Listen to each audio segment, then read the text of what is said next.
بسم اللہ الرحمن الرحیم۔ السلام علیکم ورحمۃ اللہ وبرکاتہ۔ عابد رضا چینل کی طرف سے آج میں اپنے دوستوں کو حضرت بلال حبشی کے بارے میں بتاؤں گا۔ اس سے پہلے میں اپنے تمام دوستوں سے گزارش کروں گا کہ اس ویڈیو کو آپ نے آگے ضرور شیئر کرنا ہے۔ تو شروع کرتے ہیں۔ بسم اللہ الرحمن الرحیم۔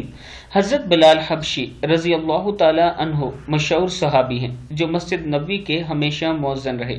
شروع میں ایک کافر کے غلام تھے، اسلام لے آئے جس کی وجہ سے طرح طرح کی تکلیفیں دی جاتی۔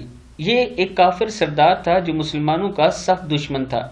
ان کو سخت گرمی میں دوپہر کے وقت تپتی ہوئی ریت پر سیدھا لٹا کر ان کے سینے پر پتھر کی بڑی چٹان رکھ دیتا تھا تاکہ وہ حرکت نہ کر سکیں، اور کہتا تھا کہ یا اس حال میں مر جا اور زندگی چاہتا ہے تو اسلام سے ہٹ جا، مگر وہ اس حالت میں بھی احد احد کہتے تھے، یعنی معبود ایک ہے۔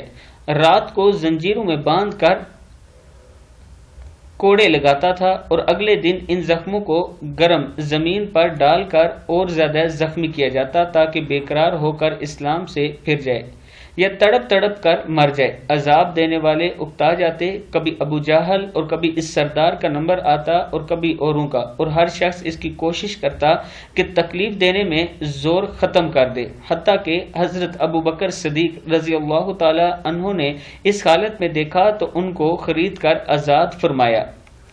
یہ تھے حضرت بلال حبشی رضی اللہ تعالی عنہ۔ کتاب کا حوالہ یہ اوپر موجود ہے، آپ دیکھ سکتے ہیں۔ حکایت صحابہ بک کا نام ہے، اس میں یہ واقعہ موجود ہے۔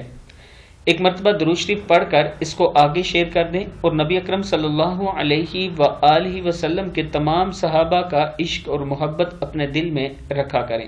اگر کوئی شخص بغض رکھے گا تو وہ کل نبی کا سامنا نہیں کر سکے گا۔ اس ویڈیو کو آپ دوستوں نے آگے ضرور شیئر کرنا ہے۔